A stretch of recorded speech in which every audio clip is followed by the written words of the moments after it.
the Texas Congressman Ron Paul.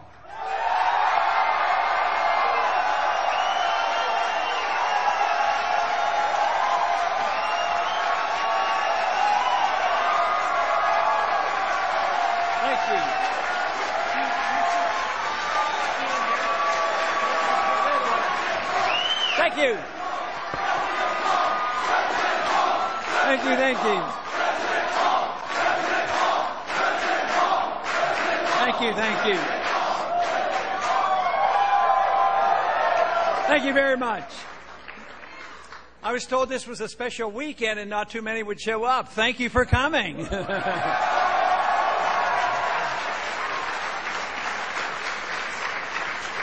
I do want to introduce my family members here. My wife, Carol, please stand.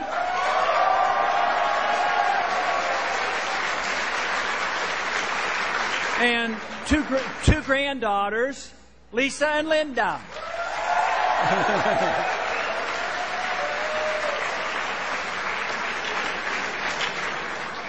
But it is great to see such a nice, enthusiastic crowd.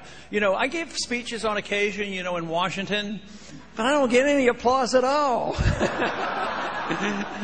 And, you know, I'm very sympathetic to the younger people, those under 30. They seem to understand what liberty is all about so much better than some of those individuals that have been in Washington way too long, and they don't have the vaguest idea what liberty is all about.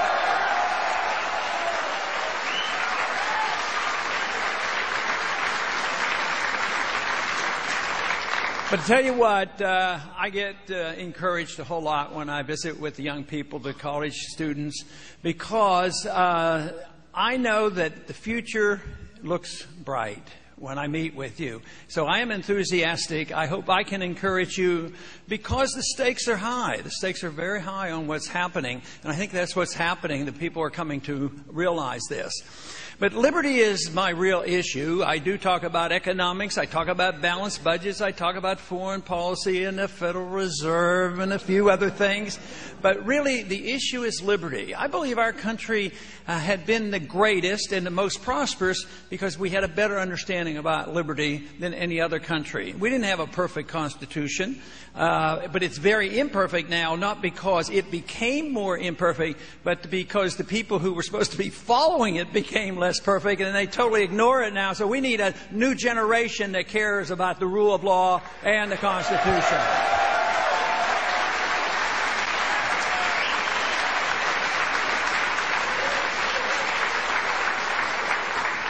But I think of liberty as being very simply self-ownership. Who owns you? Who owns your life? Who has the responsibility for you? I come from a natural rights viewpoint, which is similar to what Jefferson talked about, natural rights, God-given rights, that our lives and our liberties come outside of government. Government was not created there to allow us to have liberty. If we're going to have government, which should be limited, it should be precisely to protect those liberties that are rightfully our own.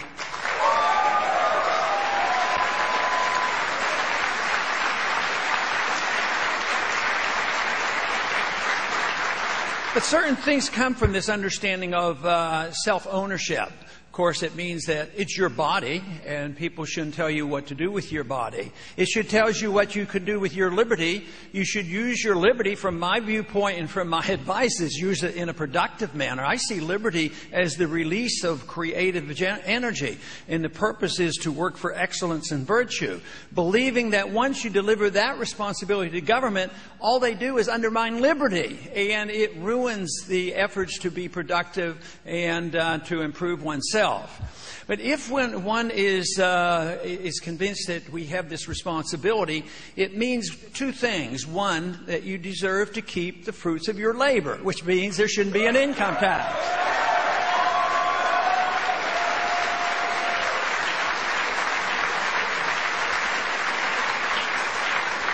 Now that part is easily understood. The second half of it is not quite as easily accepted by some.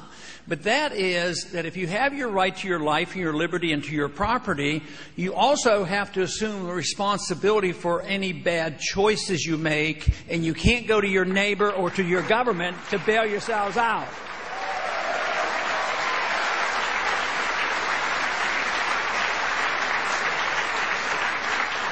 It's been pretty well accepted in this country that these principles mean that you have a right to deal with your spiritual life any way you see fit. You can ignore it and not pay any attention to it, or you can practice your spiritual life any way you want, as long as you don't hurt other people. But you're also allowed to pursue your intellectual life any way you see fit. We don't hopefully never get to that point. We shouldn't be in the business of book burning and saying that you can't study this, you can't study that. It should be you that makes the decision. And for the general, in a general sense, the American people have accepted this notion fairly well. Far from perfect, but fairly well. But where I think we have fallen down, and this is across the political spectrum, is this idea that it's your own body. That means if your spiritual life, which is a serious responsibility, and your intellectual life is a serious responsibility, why is it that if we assume that you can have free decisions there, why shouldn't you have free decisions on what you eat, drink, smoke, and put into your own body?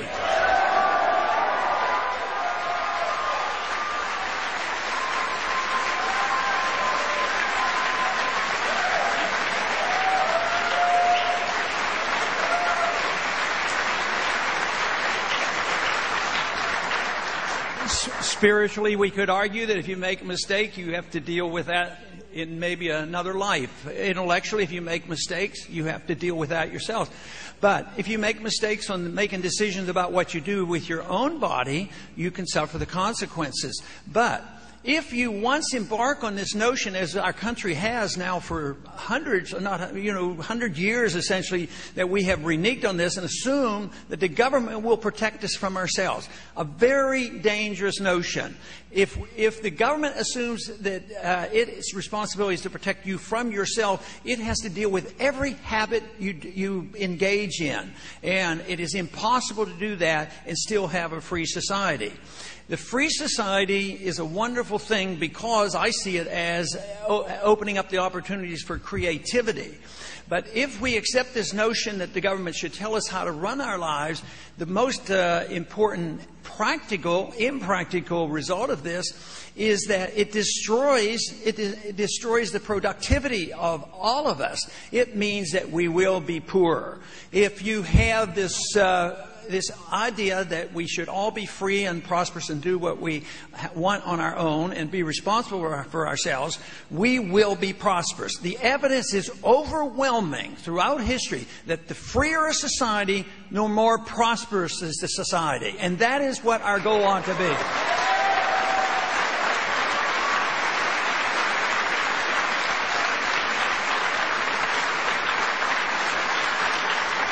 Now, there are many who challenge these notions, all the way from the extreme communist, socialist viewpoint to the extreme welfarists who believe that the government has to regulate the economy for the benefit of one group over another.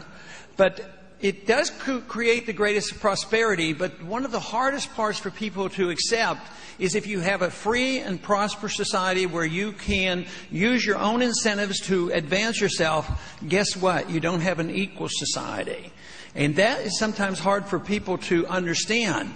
But if the results are that you have the most prosperity, you have the largest middle class, you have the best distribution of wealth, by far it is the best system to argue for and to work for.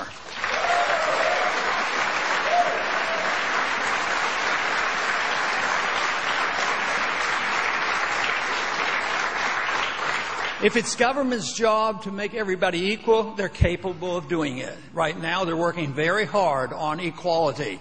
But guess what? We're working on equality of poverty. That's what we're working on, unfortunately. Now, the free market Austrian School of Economics teaches that one thing, that government intervention doesn't work. It doesn't even come close to achieving what it pretends to achieve. But there's one other basic principle when it comes to monetary policy.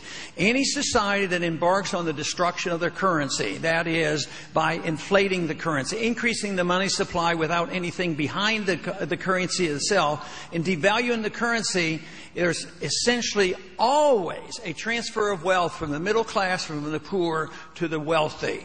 And just think of this today. What's the main complaint? There's a large segment who are hurting, and there's a small segment is getting very, very wealthy.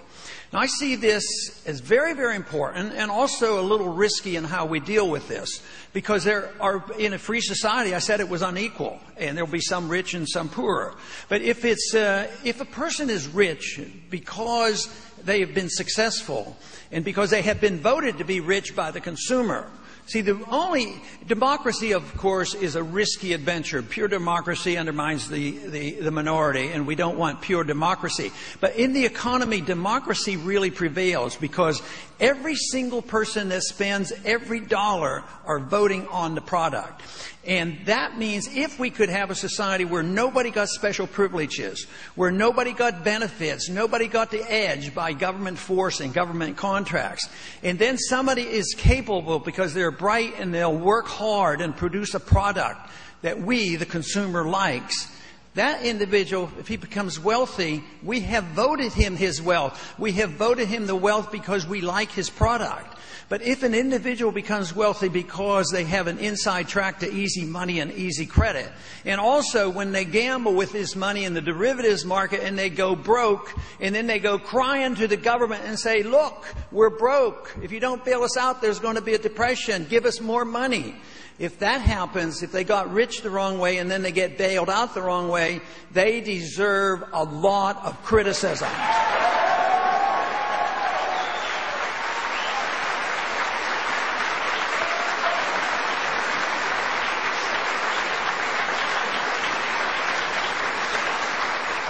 Unfortunately, we have a lot of that's been going on for a long time. There's been everything from subsidies to special privileges and special contracts. And, of course, we have this whole idea about how we spend our military money. That has, enriched many. Buying weapons we don't need, enriching the military-industrial complex. But that is complicated by people being talked into for patriotic reasons, that you can't resist any military spending, and that you have to endlessly fight wars if not, you're not patriotic. So in order to attack that, we also have to understand foreign policy. In the foreign policy of a free society, and a society that protects your individual rights, a free society under those conditions says, we as a country have a right to defend us if we're under attack, but we have no moral authority to force ourselves on other people, and we have no moral authority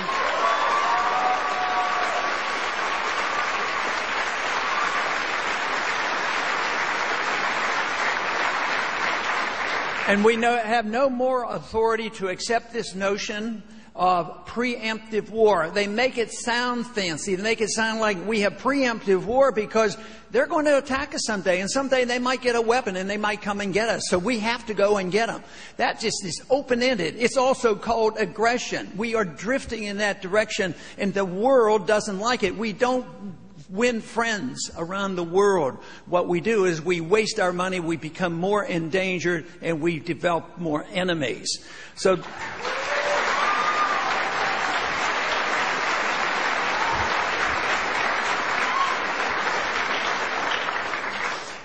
we have to address the subject, and your generation will have to do it because this system won't work. I have argued for many years about a non-interventionist foreign policy, and I've always been convinced I will win this argument. We will win this argument. Our side will win. I wish they would win just by being convinced on a moral basis, on a constitutional basis, and on just practical reasons that we shouldn't be doing this. But we will win the argument about getting our troops home. Not for those reasons as much as we're going broke and we can't afford it anymore. The sooner we bring all our troops home, the better it will be for our economy.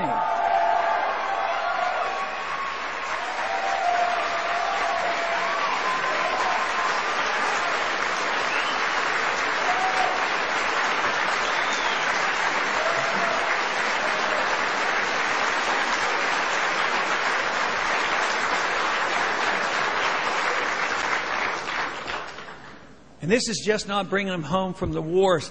We bring them home from the leftovers from the old wars. Why are we in Japan? Come home from Japan. Come home from Korea. Come home from Germany. There's no reason for us to be subsidizing them.